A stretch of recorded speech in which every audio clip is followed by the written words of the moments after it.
Hello students, welcome back with my another video. My name is Amir and I'm from A1 Coaching. तो students कैसे आप सब? I hope बहुत ही अच्छे से हैं और अपने एनुअल एग्जाम की प्रिपरेशन बहुत अच्छे से कर रहे हैं। तो लास्ट वीडियो में मैंने जो अपलोड की थी उसमें wholesale trade and retail trade दोनों साथ में कंप्लीट करवा दिया था आपके एनुअल एग्जाम के पॉइंट ऑफ व्यू से। अब हम आगे बढ़ेंगे और उसका नेक्स्ट चैप्टर है आपका procedure and documents used in home trade. Home trade में जब हम लोग बाइंग एंड सेलिंग करते हैं उसका क्या प्रोसीजर है और उसमें क्या क्या डॉक्यूमेंट्स लगते हैं वो सारी चीजों के बारे में आज हम पढ़ेंगे। और ये है आपका चैप्टर नंबर 17 सीवी गुप्ता के अकॉर्डिंग। ठीक है, तो चलो स्टार्ट करते हैं और समझते हैं कि procedures and document use in home trade में क्या पढ़ना है, क्या क्या चीजें इसमें आती हैं। ठीक है, तो देखो सबसे पहले यहाँ पर वर्ड लिखा है होम ट्रेड। होम ट्रेड को हम लोग इंटरनल ट्रेड के भी नाम से जानते हैं और होम ट्रेड या इंटरनल ट्रेड का मतलब होता है जहां पर बाइंग एंड सेलिंग होती है within our geographical boundaries. कहने का मतलब इंडिया में ही बाइंग एंड सेलिंग होती है। यूपी वाला जो है उत्तराखंड से कर रहा है, साउथ में कर रहा है, नॉर्थ में कर रहा है, बट इंडिया में ही बाइंग एंड सेलिंग हो रही है, उसको हम लोग क्या बोलते हैं? Home trade. किसी अदर कंट्री से नहीं हो रही। जब अदर कंट्रीज होगी उसको हम लोग बोलते हैं फॉरेन ट्रेड या फिर एक्सटर्नल ट्रेड। ठीक है, वो आगे पढ़ेंगे। अभी हम लोग को पढ़ना है कि होम ट्रेड क्या होता है। तो होम ट्रेड वो होता है जहां पर बाइंग एंड सेलिंग होती है। अब इसका प्रोसीजर क्या है? देखो प्रोसीजर सिंपल सा है, नॉर्मल सी बात है। अगर आप अपनी लाइफ में देखो, सुबह उठ आप क्या करते हो? सुबह उठते हो, ब्रश करते हो, खाना खाते हो, स्कूल जाते हो, फिर वापस आते हो, कोचिंग जाते हो, प्रोसीजर है ना। तो नॉर्मली जब आप बाइंग एंड सेलिंग करोगे होम ट्रेड में तो उसका क्या प्रोसीजर होगा? तो जब सपोज मान लो आपका पास एक सेलर है, ये कौन है? एक सेलर है। और ये कौन है? एक बायर है। कौन है? बायर है। बायर का नाम भाई जो है बी है और सेलर का नाम ए है। तो अगर बायर को सेलर से सामान खरीदना है तो सबसे पहले क्या करेगा वो? सबसे पहले वो करेगा इंक्वायरी। क्या करेगा? इंक्वायरी। ये रहने वाला है यूपी का, ये रहने वाला है एमपी का।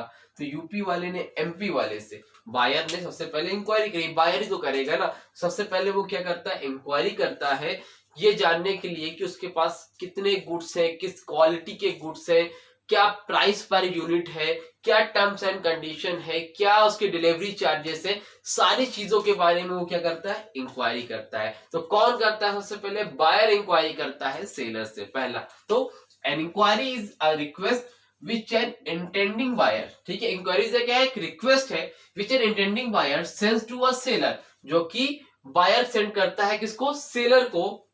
सीकिंग द फॉलोइंग इंफॉर्मेशन, किसके लिए करता है भाई? कुछ फॉलोइंग इंफॉर्मेशन जानने के लिए। वो फॉलोइंग इंफॉर्मेशन क्या होगी?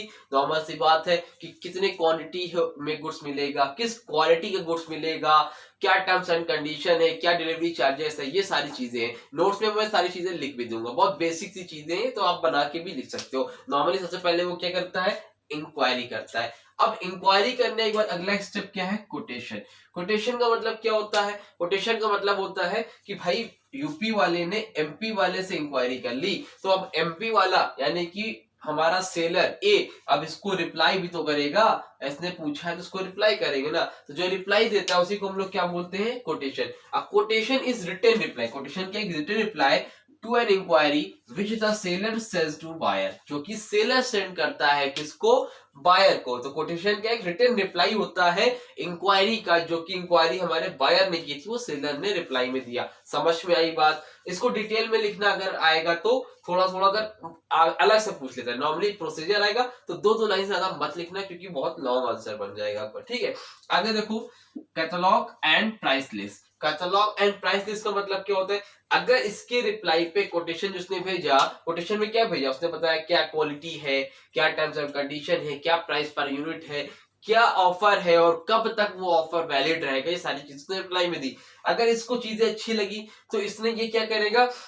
इन case the intending buyer request for additional information, चीजें सही लगेगी तो क्या करेगा? एडिशनल इंफॉर्मेशन मांगेगा कि भाई आपकी फाइनल क्या आपकी प्राइस लिस्ट है, कितने गुड्स हमें मिल जाएंगे, कब तक मिल जाएंगे। फाइनल जब मांगेगा तो वो उसको क्या भेजेगा? कैटलॉग भेजेगा और प्राइस लिस्ट भेजेगा। कैटलॉग होता क्या है? Catalogue is a printed handbook. क्या होता है? ये प्रिंटेड हैंडबुक होता है जिसमें आपको सारी डिटेल वगैरह दी रहती है कि भाई ये आपके फाइनल गुड्स हैं, ये आपको इतने का पड़ेगा, ये सारी चीजें उसमें दी रहती है। The sellers may send a catalogue to him, किसको भेजेगा, सेलर भेजता है किसको, बायर को। क्लियर है। चल फोर्थ पॉइंट क्या है हमारा, ऑर्डर। ऑर्डर मैंने कुछ लिखा नहीं, ऐसा खास था नहीं, नॉर्मल सी बात समझो। ये जो बी पर्सन था, इनका जिनका नाम बी था, जो यूपी वाले थे, इन्होंने हर जगह इंफॉर्मेशन ली, खाली इससे थोड़ी ना ली, ए से, इन्होंने सी से भी ली, इन्होंने डी से भी ली, इन्होंने ई से भी ली, एफ से भी ली, सब से जो सामान खरीदने थे, जो भी गुड्स लेना था इनको, जो भी सामान खरीदना, उन्होंने कई लोगों से पता किया। अब इनको जो मोस्ट सुटेबल लगा, जहां से इनको लगा कि हाँ भाई यहाँ से सामान हमें लेना चाहिए, यहाँ से बढ़िया पड़ेगा, तो उन्होंने क्या किया, वहां से फाइनली क्या किया, गुड्स परचेज किया। उन्होंने क्या किया, वहां से फाइनली गुड्स परचेज किया, जिसको सॉरी उसकी गुड्स क्या किया, उन्होंने ऑर्डर दिया। इसी को हम लोग क्या बोलते हैं, ऑर्डर देना। क्लियर है, यहाँ तक कोई दिक्कत तो नहीं है। चलो, तो ऑर्डर मतलब जब बायर सेलर को ऑर्डर दे देता है, ठीक।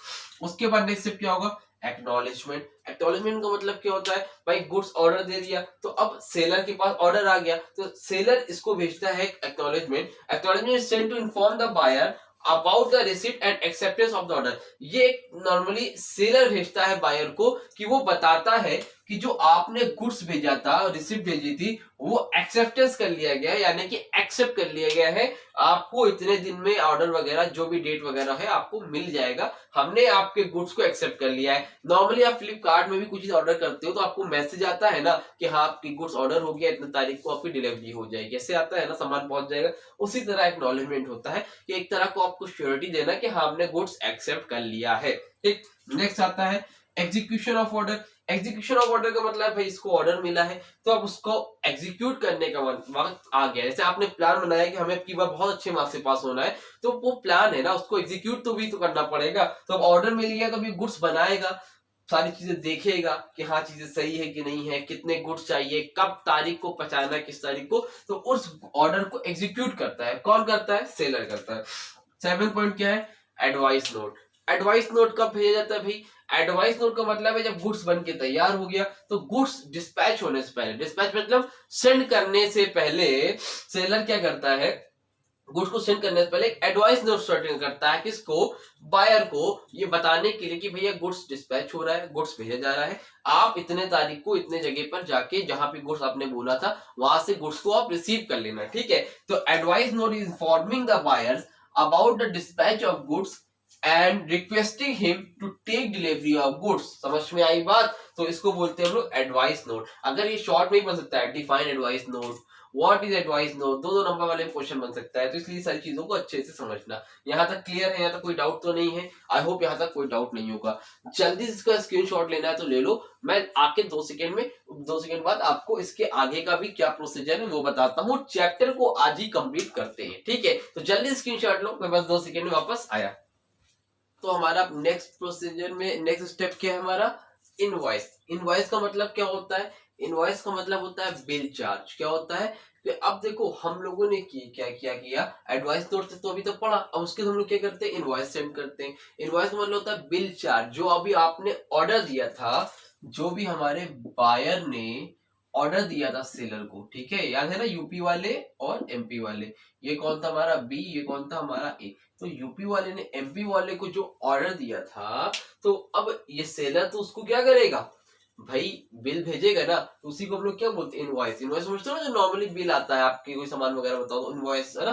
तो invoice means a bill of charge और a document send by the seller to the buyer when goods are supplied. जब गुड्स को सप्लाई करता है, गुड्स को भेजता है, तो साथ ही साथ उस बिल को भी क्या कर देता है, सेंड कर देता है कि भैया आपको इतने गुड्स देते हैं। तो जो वो सारे गुड्स को पे करता है ना, उसी को बायर जो सारे गुड्स को पे करता है, जितनी भी कॉस्ट होती है, उसी को हम लोग क्या बोलते हैं, इनवॉइस बोलते हैं। क्लियर है, चल आगे देखो। नेक्स्ट आता है प्रोफॉर्मा इनवॉइस। इसका इतना काम नहीं है, इसको स्टेप में मत लिख के आना, अभी बताता हूँ, सारे स्टेप मत लिख के आना अगर लॉन्ग में आ गया, बट मैंने सारी चीजें इसलिए बता दी अगर आपसे लिए अलग से क्वेश्चन बन जाए, शॉर्ट में आ जाए, तो आपको पता होना चाहिए प्रोफॉर्मा इनवॉइस क्या है, इनवॉइस क्या है, debit note, credit note, advice note, सारी चीजें क्या है पता होनी चाहिए, ठीक है। नेक्स्ट आता है आपका प्रोफॉर्मा इनवॉइस। प्रोफॉर्मा इनवॉइस क्या होता है अभी, इनवॉइस का मतलब समझ गए, प्रोफॉर्मा इनवॉइस का मतलब होता है, नॉर्मली अगर मैं बताऊं बात आपको, तो देखो इनवॉइस का मतलब है कि फाइनल बिल बना के भेजना, भैया पैसा दो। अब प्रोफॉर्मा इनवॉइस का मतलब होता है बिल सेंड करने से पहले, ऑर्डर को जो उसने मिला था, ऑर्डर जो बायर ने दिया सेलर को, तो फाइनली ऑर्डर सेंड करने से पहले, ऑर्डर सेंड करने से पहले एक इनवॉइस सेंड करता है सेलर बायर को, उसको हम लोग बोलते हैं प्रोफॉर्मा इनवॉइस। ये कंफर्म करने के लिए भैया देखिए इतना आपका बिल बन रहा है, गुड, अभी तो आपको कोई प्रॉब्लम नहीं है, एक तरह से कंफर्मेशन लेने के लिए कि भैया अब सामान पहुंच गया, उसके बड़ी प्रॉब्लम हो जाएगी, बोले अरे ये सामान कम ज्यादा कैसे हो गया, तो एक तरह से उसकी फोटो कॉपी भेजता है भैया ये बिल बन रहा है, अगर आप सब कुछ एग्री है तो फिर मैं आपको गुड्स को डिस्पैच कर देता हूँ, गुड्स को सेंड कर देता हूँ, उसको हम लोग क्या बोलते हैं, प्रोफॉर्मा इनवॉइस। देखो क्या लिखा है, proforma invoice in send to prior, prior मतलब समझते हो पहले, टू द एक्चुअल सेल, जितनी भी सेल हुई है, in anticipation to inform the prospective buyers about the amount he would be required to pay, मतलब एक तरह से क्या है, सब एक्चुअल पे सेल, जितनी भी सेल उसको कितना पैसा पे करना पड़ेगा, in case purchase the specified good, जितना गुड्स वो परचेज कर रहा है, जिसने ऑर्डर दिया है उसके लिए उसको इतना इतना पैसा देना पड़ेगा। जब कंफर्मेशन मिल जाता है तो गुड्स को सेंड कर देता है, इसको हम लोग क्या बोलते हैं, प्रोफॉर्मा इनवॉइस। इनवॉइस जो आपको पक्का बिल होता है उसको इनवॉइस बिल बोलते हैं। ठीक है, क्लियर तो है, कोई दिक्कत तो नहीं, इसका डिफरेंस बन जाता है, इसलिए इसको अच्छे से समझ लेना, बाकी नोट्स में मैं डिटेल में सारी चीजें अपलोड कर दूंगा। नेक्स्ट क्या बच्चों, delivery of goods. Delivery of goods का मतलब भी सारी चीजें हो गई, बिल वगैरह हो गया, सामान ट्रक पे लग गया है, चला गया। अब क्या होगा, डिलीवरी ऑफ गुड्स, गुड्स पहुंच जाएगा, इसके पास गुड्स पहुंचेगा तो बायर क्या करेगा, गुड्स को भैया अपने अपने घर पे रखवा लेगा और क्या करेगा, इसी को हम लोग क्या बोलते हैं, डिलीवरी ऑफ गुड्स। ठीक है, कोई दिक्कत तो नहीं। अब आगे देखो पेमेंट। अब पेमेंट का मतलब यहाँ पर क्या आता है, वो पेमेंट पे करेगा, क्या करेगा, पेमेंट देगा, कौन देगा, बायर। अब अगर उसको कैश में देना हो कैश में देगा, क्रेडिट पे ट्रांजेक्शन होगी तो भैया कुछ टाइम के बाद देगा, उसके लिए बिल्स ऑफ एक्सचेंज वगैरह होगा तो बिल को एक्सचेंज करे, जो आप लोग अकाउंट से पढ़ रहे हो बिल्स को एक्सेप्ट करेगा 3 महीने के लिए, 2 महीने के लिए, जो भी बिल वगैरह होगा। अगर ड्राफ्ट के जरिए से दे रहा हो, चेक के जरिए, जो भी टर्म्स कंडीशन होगी वो हिसाब से क्या करेगा, पेमेंट कर देगा, कौन, बायर करेगा सेलर को। अब उसके बाद नेक्स्ट हमारा आता है डेबिट नोट और क्रेडिट नोट। इंपॉर्टेंट है ये, आपके शॉर्ट में क्वेश्चन बन सकता है अलग से, तो ध्यान से समझ लेना। कभी कभी क्या होता है, जब सेलर बायर को गुड्स बेचता है तो सेलर से कुछ मिस्टेक हो जाती है, कभी मान लो गुड्स उसने ज्यादा भेज दिया, कभी उसने गुड्स कम भेज दिया, तो ऐसी कंडीशन में ये मान लो गुड्स टाइम पे नहीं भेजा, बायर को कोई काम नहीं है तो बायर ने गुड्स रिटर्न कर दिया, है ना, कुछ भी कंडीशन हो सकती है। तो ऐसे कंडीशन के लिए 2 नोट बनते हैं, एक होता है डेबिट नोट और एक होता है क्रेडिट नोट, एक होता है डेबिट नोट और एक होता है क्रेडिट नोट। तो ठीक है, तो कब डेबिट नोट सेलर बायर को लिखता है और कब डेबिट नोट बायर सेलर को लिखता है, वही सेम चीज क्रेडिट नोट कब लिखता है, बायर सेलर को या फिर सेलर बायर को, उसको लिखना है, आपको समझना है। तो डेबिट नोट देखो कब लिखता है, सेलर बायर को, सेलर लिखता है send by seller to buyer, seller buyer को डेबिट नोट तब सेंड करता है फॉर अंडर चार्जिंग, मतलब कभी उसने गुड्स कम भेज दिए, ठीक है, या बाय मिस्टेक कम हो गए हैं, तो इस कंडीशन में डेबिट नोट लिखता है कौन, सेलर लिखता है बायर को। ठीक, और बायर कब लिखता है, इसका opposite, send by buyer to seller for overcharging, अगर सेलर ने गलती से गुड्स ओवर चार्ज कर दिए हैं या जानबूझ से कर दी, जैसे भी कर दी, अगर गुड्स इसके पास ज्यादा आ गया है, बायर के पास गुड्स ज्यादा आ गया, तो वो क्या लिखता है, debit note for goods return back, या फिर गुड्स को रिटर्न करने के लिए, भैया इसको सामान नहीं चाहिए तो गुड्स वापस करने के लिए क्या करता है वो, कौन सा नोट लिखता है, डेबिट नोट लिखता है, कौन, बायर। ठीक है, ये सेलर, दोनों का डिफरेंस है, समझ में आ गया, एक हो गया। Number 2 credit note. Credit note कब लिखा जाता है, ये send by seller, debit note का जस्ट अपोजिट होता है, यहाँ पर ये लिखता था सेलर अंडर चार्जिंग के लिए, यहाँ पर लिखता है ये कब, ओवर चार्जिंग, जब सेलर किसी सामान में ओवर चार्जिंग कर देता है, गुड्स ज्यादा भेज देता है, तो वो क्या लिखता है, क्रेडिट नोट लिखता है। और यहाँ पे इसका opposite, send by buyer to seller for undercharging, यहाँ पर डेबिट नोट कब लिखता था, जब ओवर चार्जिंग हो गई थी, यहाँ पर क्या है, अंडर चार्जिंग, सेलर ने क्या किया, गुड्स कम भेज दिए हैं बायर को, ऐसी कंडीशन में क्या होता है, बायर जो है नोट लिख के भेजता है क्रेडिट नोट सेलर को, भैया मेरा गुड्स कम भेज दिया है, क्यों करा है ऐसा मेरे साथ, तो मेरा गुड्स दे दो, समझ में आई बात। तो ये सारी चीजें होती हैं, डेबिट नोट और क्रेडिट नोट। ठीक है, समझ में आ गया। अब एक लास्ट टॉपिक बचा है, डिस्काउंट का देख लो, उसके statement of profit and loss है वो तो जानते हो, उसका नहीं जो पक्का बिल बनाया जाता है, नॉर्मली एक टर्म्स बनता है वो मैं बता दे रहा हूँ, आप लोग नोट कर लिया था, नोट कर लेना, ठीक है, मैं रफ कर दे रहा हूँ।